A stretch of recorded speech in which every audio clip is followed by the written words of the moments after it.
Hello everyone, welcome back to the channel. I'm Kris, your YouTube people watching, and you're going to subscribe and like to the channel now. And like to the channel? What the hell does that mean? You're going to subscribe to the channel and you're going to like the video. Or, the next time you're eating dinner with your loved one, the food's going to suck. It's going to be undercooked. You're going to get some kind of parasite in your testicles. And then you're going to never be able to have kids. So, it is what it is. Unless you're a woman. Damn it.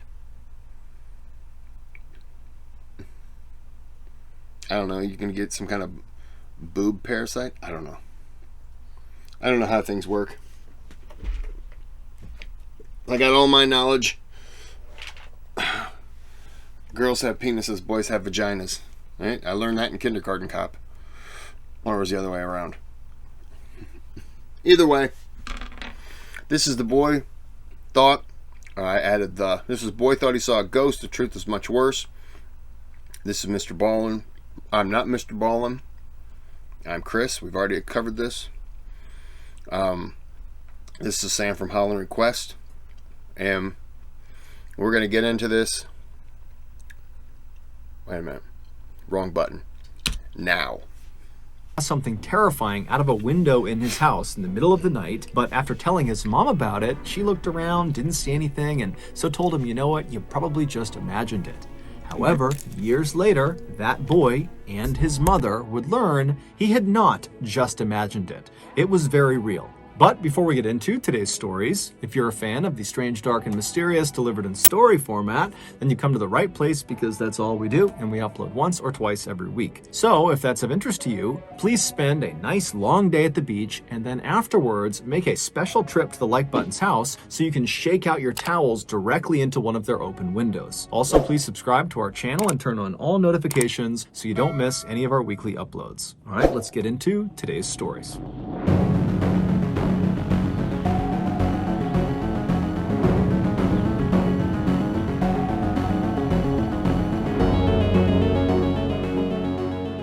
Cranbrook, which is a small snowy town in British Columbia, Canada, used to be a place no one had heard of. Then Isaiah Otieno changed that. In 2006, an 18-year-old smiling young man named Isaiah Otieno stepped off of a plane in Cranbrook and began making his way toward the baggage claim. As he walked, everyone in the airport stopped and stared up at him. Isaiah was 6'9" tall, and he was from Kenya, making him easily one of the most unique people in all of Cranbrook. Isaiah, who was the son of a Kenyan politician, had worked really hard to earn his slot at the local university, called the College of the Rockies. His plan was to use that degree to get a great job so he could help support his family back in Nairobi. Not long after the first semester of Isaiah's freshman year had started, he was not only flourishing academically, but also socially. His big smile and his charm and his incredibly good manners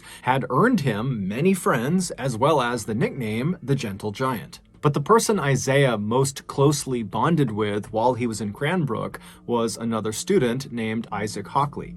Isaac, in addition to being a student at the College of the Rockies, was also a passionate photographer and actually worked part-time for the local newspaper as a freelance photographer. Isaac and Isaiah had briefly met in late 2006 at their campus's billiard halls when they were both playing pool, but that interaction had not made them friends. What had cemented their friendship and made them very, very close was one night in early 2007, Isaiah had gotten a job as a bouncer at a local bar because he's 6'9", and so he was the bouncer, and Isaac had come to that bar, not to see Isaiah, just to go to the bar, and so Isaiah's at the front, he's checking people in, and then he hears this commotion in the bar behind him, and he turns and he sees Isaac is getting attacked by this huge guy that's way stronger than him, who looked like he was the aggressor in the fight.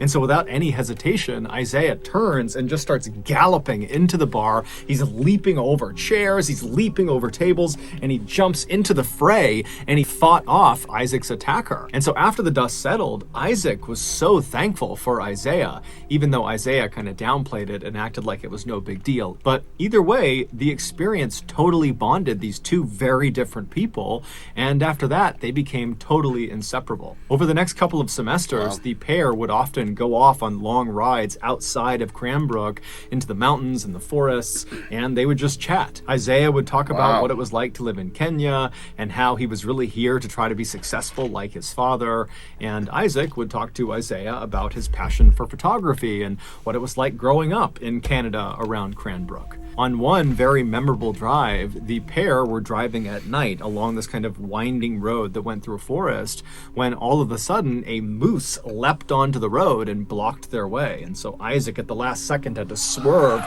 to avoid the moose. But ultimately, they did not get into an accident and it was just a close call. So Isaac was totally fine. He had kind of recovered within seconds of getting past the moose. But Isaiah, who was in the passenger seat, was totally shaken up by it. And when Isaac started talking to Isaiah about why he was so shaken up, because after all, they are fine. They did not get into an accident. Isaiah would admit that he wasn't shaken up because they almost got into an accident. He was shaken up because he saw a moose. He didn't know moose existed, and so seeing this enormous creature suddenly in the middle of the road right in front of them just had totally spooked him. And so after this, they are some big some bitches. I've never seen Isaac loved to bring this story up as a way of kind of making fun of Isaiah for his fear of moose, but it was totally in a loving way, and Isaiah would always laugh right along with him. But despite how well everything was going in both Isaiah and Isaac's lives to that point, everything would come crashing down in 2008. On May 13th, 2008, so 2 years after Isaiah showed up in Canada, Isaac got a phone call from his employer, the local newspaper, who told him he needed to head into town to take some pictures of a crash that had just happened. A helicopter had been flying over Cranbrook conducting a power line survey when they had lost power and crashed. And all three people, the pilot and the two people in back who were actually doing the survey, they all died on impact. Isaac, like everybody else who heard about this, was totally shocked.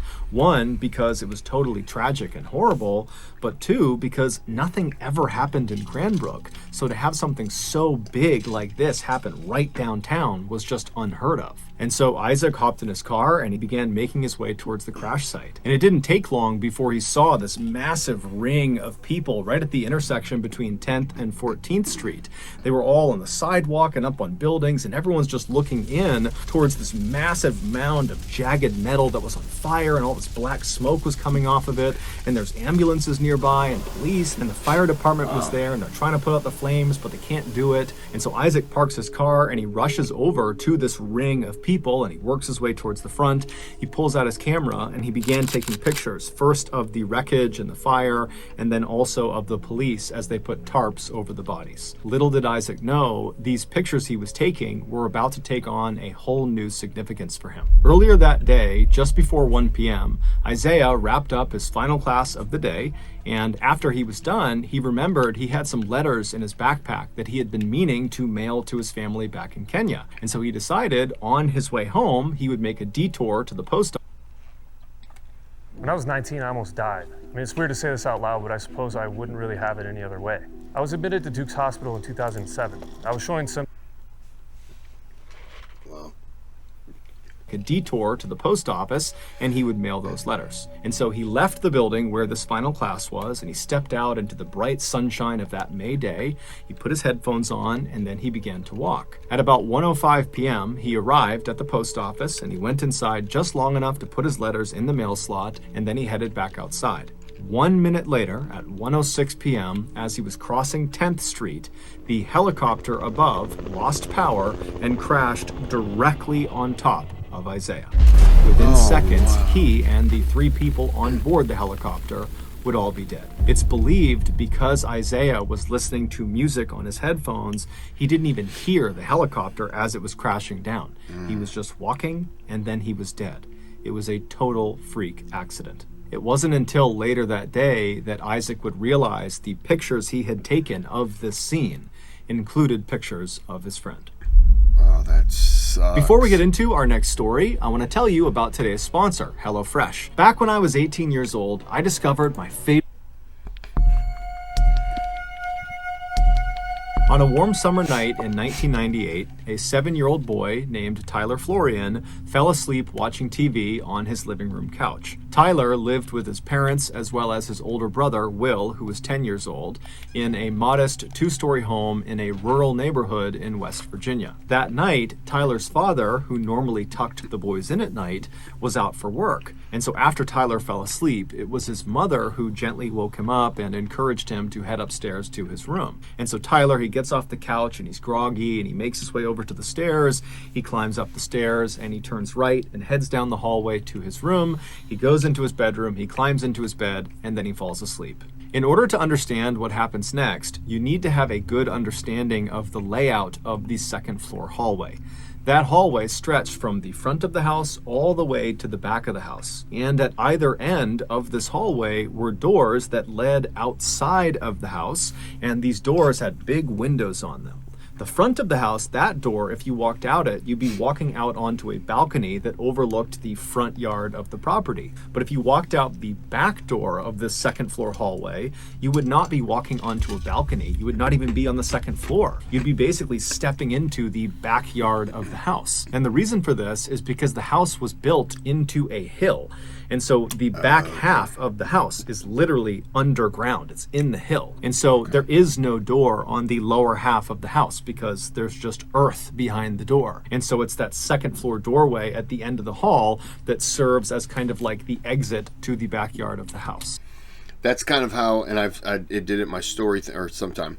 My video where I talk about my aunt and uncle with the guy peeking through, like, that was how their house was. The front door, though, was at the top, and then it kind of went over. Their back of the house, where their living room was and all that stuff, was the basement, so to speak, and you could walk right out, and that's where that guy was peeking at him from.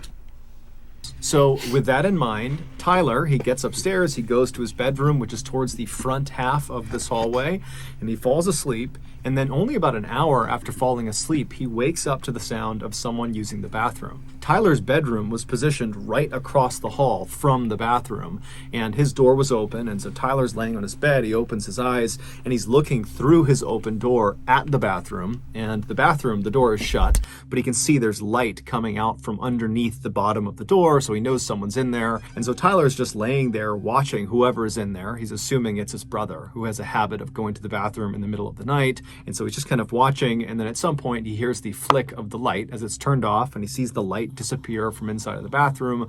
The door swings open, and sure enough, it's his brother who steps back into the hallway. His brother looks into Tyler's room, but doesn't attempt to interact with Tyler.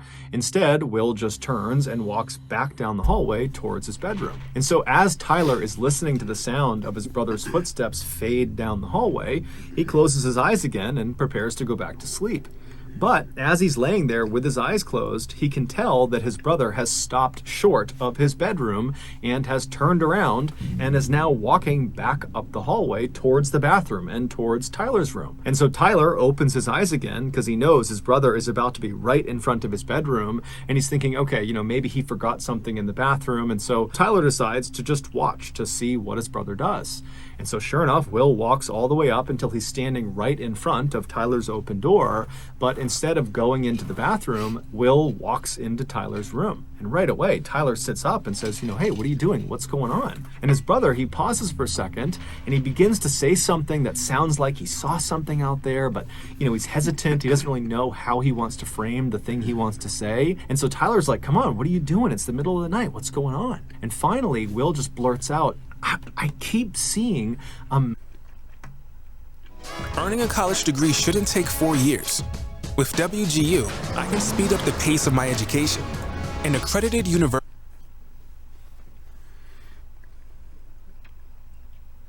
I keep seeing a man wearing stripes at the end of the hallway. And so Tyler, he hears this and he can't compute what he's being told. And so he just says, what? What are you talking about, Will? What did you see in the hallway? And Will would say again, I keep seeing a man wearing stripes at the end of the hallway. I've seen him a couple times in the last couple of days. I go to the bathroom, and then when I start walking back, I see him outside the back door in our backyard. And so Tyler is so scared because his brother does not sound like he's making a joke. His brother sounds like he's telling the truth, and just the fact that his brother can't quite find the words to describe what he saw made it seem even more real. And so Tyler, he gets out of bed and he says, Will, we gotta go tell Mom.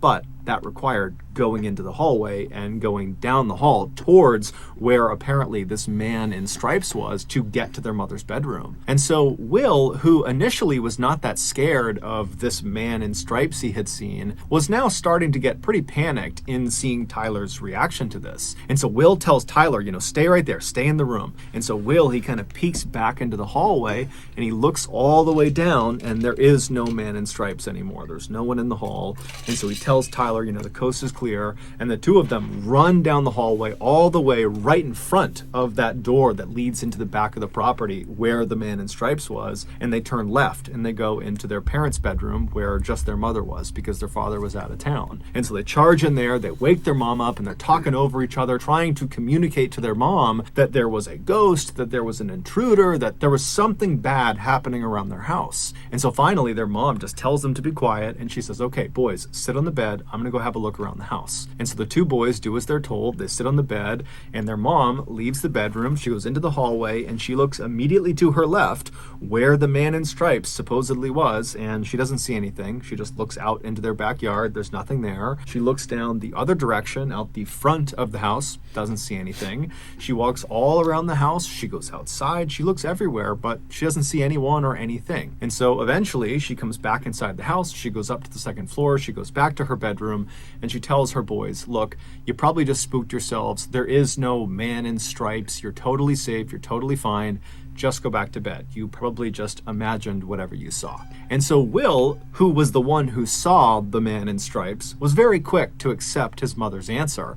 It actually seemed like it was a relief to have somebody tell him that what you had seen wasn't real. And so he very happily went back to his bed and he fell asleep. But Tyler, who had not seen the man in stripes, but had a very intense reaction to hearing his brother describe it, could not accept his mother's answer. It just totally freaked him out because his brother was always joking around about stuff, but this did not feel like a joke. This felt very, very real.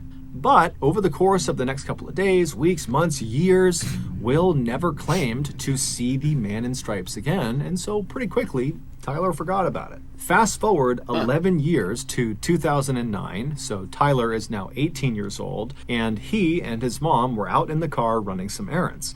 And as they're driving around, they were just chatting about all sorts of different things, and at some point they began talking about one of their beloved family pets, a dog named Max that they had when Tyler was really young. And so as they're kind of swapping stories about all the goofy things that this dog did, Tyler's mom suddenly says, hey, Tyler, do you remember the time that I opened the front door to let the cops into the house, and Max came bounding into the house, and he went right into the kitchen and he ripped open all the food? And Tyler's looking at his mom like, wait, when did the cops come to our house? When did you open the door to let the cops come into our house? And as soon as Tyler said this to his mom looked at him as if she had just given away something she hadn't meant to, and then she kind of relaxed and said, you know what? I never got around to telling you. Now that I'm thinking about it, you and your brother were asleep, and you didn't even know this happened. And then afterward, me and your father decided not to tell you guys because we didn't want to scare you. Back when you were about 7 years old and Will was about 10 years old, your dad was away at work, and we were all asleep one night when suddenly I wake up to the sound of someone or something moving around outside of our house. And so I sit up in bed and I go into the hallway and I look left and I look out that door into our backyard, and I see standing up against the glass this man with his hands pressed to the window looking into the house. And so Tyler's mom would tell him how she totally freaked out and she flipped on the lights and it scared this guy who ran off, and then she called the police, and then the police showed up, and that's when their dog Max came bounding inside and shredded the bag of food. And the police, they searched the property, but Apparently, they never found this guy. Tyler's mom would go on to tell him that the police warned her that her description of this man that was standing at their back door matched the description of a man who was wanted for murder who was on the loose in the area. Tyler was dumbfounded. He didn't remember this because obviously he had been asleep, because this is something he would have remembered. And so he had so many questions about this whole situation. But the first question he asked his mom was, well, what did he look like? And his Why would you forget? Oh, hey, kids, there could be a murderer outside. How would that slip your mind? I know you wouldn't. I don't have kids, so I know you probably don't want to scare your kids, but really, I would want to inform them.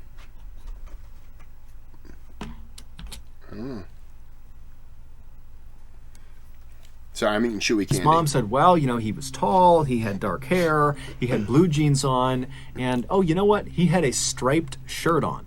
It would turn out, for a couple of days in the summer of 1998, this suspected murderer who was on the run from police had apparently been hiding out on Tyler's family's property, and in the middle of the night, for whatever reason, this suspected murderer would walk over to the back door of the second floor hallway, and he would put his face up to the glass and he would stare into their home. This was the man in stripes that Will claimed to have seen. He was real. Tyler, after making this connection, would follow up with his family members and he would do some digging of his own, but he was never able to figure out who the man in stripes was or what happened to him. Wow.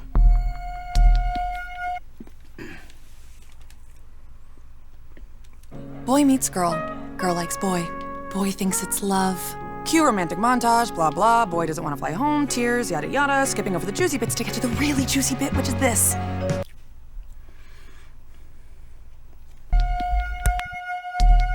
In 2012, a 22-year-old woman named Simone was living in a small winemaking village called Rüdesheim am Rhein, which is located in southwestern Germany. This village is strikingly beautiful. It's full of quaint European homes, and there's lots of rolling green hills with vineyards as far as the eye can see, and the village sits right on the banks of the Rhine River. Simone had grown up in this picturesque village, and she had loved it, but this was going to be her last summer before she left and headed off to New York City to start the next chapter of her life. And while she was excited about that, she was also kind of sad because this village and everybody inside of it were the only things she had ever known, and so the idea of leaving them behind just seemed very strange to her.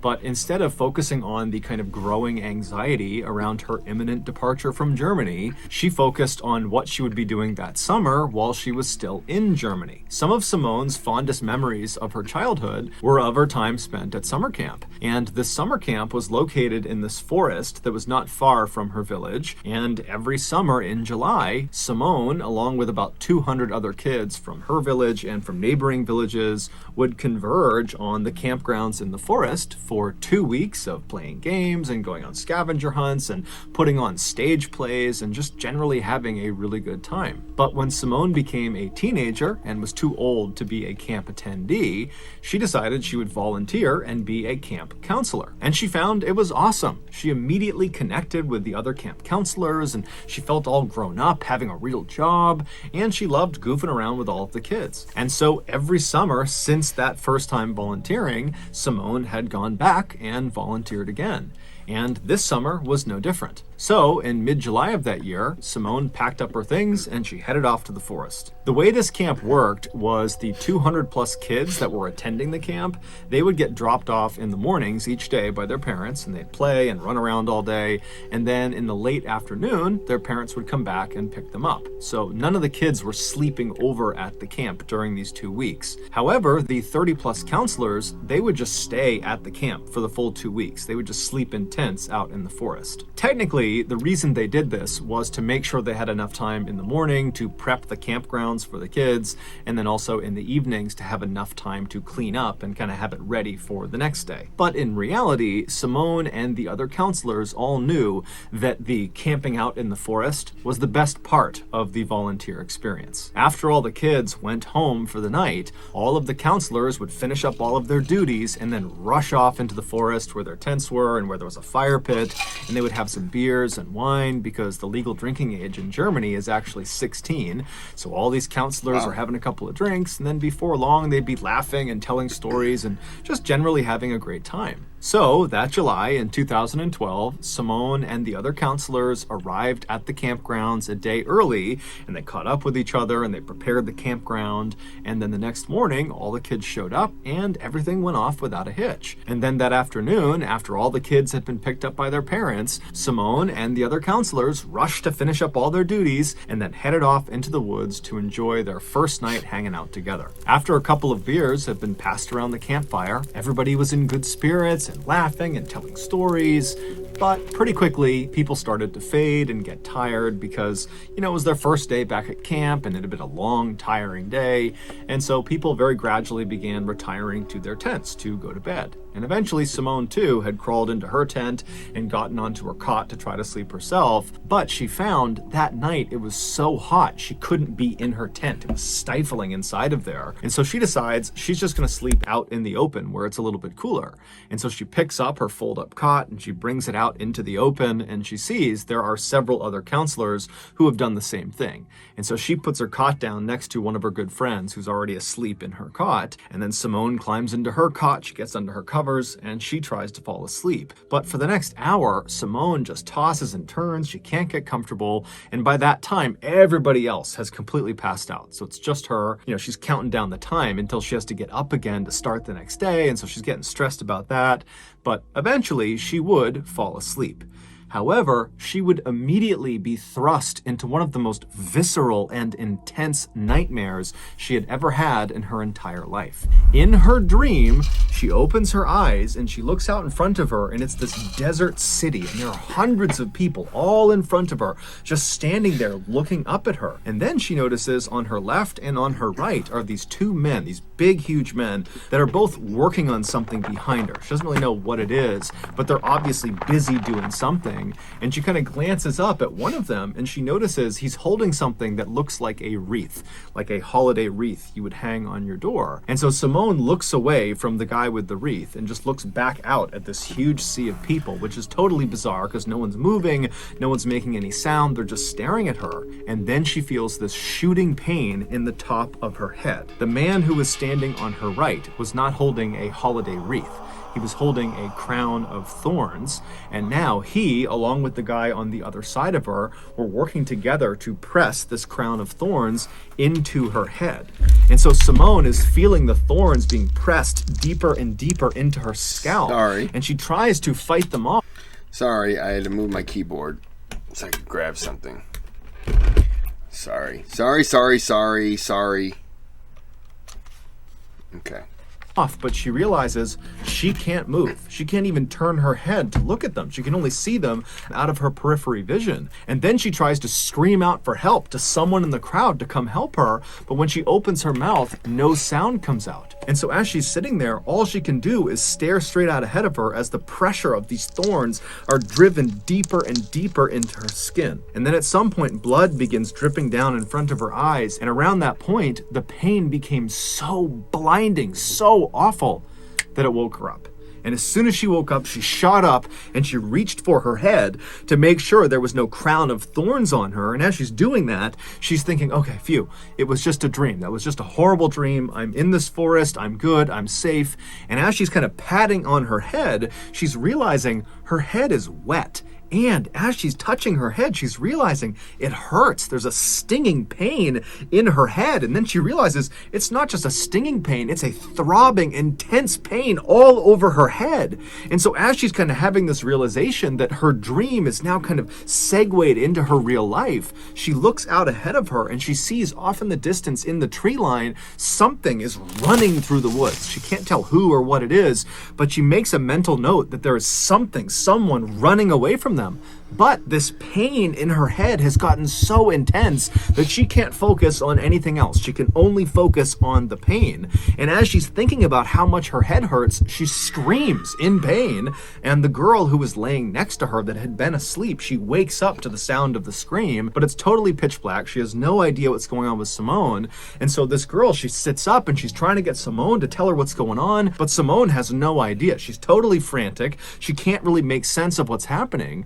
And so this friend, she reaches down and she picks up a flashlight, she turns it on, and she aims the light at Simone, illuminating her head. And when this friend sees Simone's head, she starts to scream. Seconds later, the rest of the counselors that had been sleeping out were awake, and they were rushing Simone, who was now shaking and vomiting, over to one of the staff vans. And then 15 minutes later, they had driven her to the emergency room. It would turn out, after Simone had finally fallen asleep and she began having that really intense dream about a crown of thorns being dug into her scalp, well, in reality, something was digging into her scalp and it was kind of manifesting itself in her dream.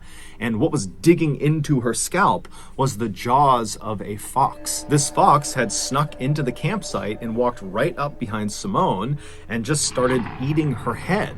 And amazingly, it did not wake Simone up right away. And so this fox got 20 or so serious bites out of Simone's head before she shot up and scared it away. And so almost certainly what Simone saw running away from her in that quick moment was the fox. Doctors were able to save Simone and stitch her head back together, and they were even able to hide all of the scars in her hairline so you can't even see them. But despite her being physically okay today, psychologically, this was a very traumatizing event. Not only does she refuse now to go into any forest, whether it's day or night, but she also periodically still gets phantom pains in her scalp that feels like the fox is biting her head all over again.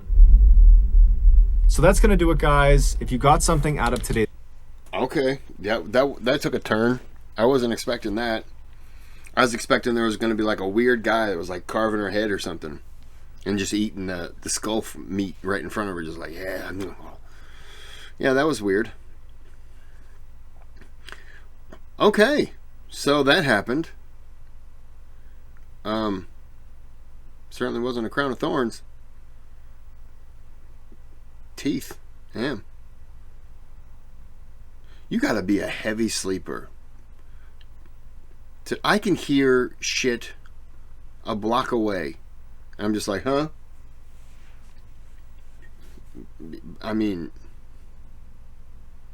wow. You had an animal take 20 bites out of your skull before you woke up. You just don't have... What am I trying to think of? I don't even know the phrase now. Yeah, like her survivability is not high. If you can get your skull, if a fox is going to eat your dome and get some good bites out of it, right? Get some skull meat. And you just think it's a dream, probably don't deserve to live. Not very long. I mean, she probably gets hit by a car and just is like, oh, I don't know what it was, this bee sting. People are like, what are you talking about? You got hit by a double-decker bus in New York and we don't even have them here. All right. What a crazy person. All right, I'm going to end this video here. This is a good one, Sam. I had to feed my tortoises earlier, and I was walking around going... The only thing I wasn't doing was going... Because my neighbors would have thought I was weird. I was picking dandelion leaves for my tortoises, so... Alright, I'm going to end this here. Have a good day. Have a good night.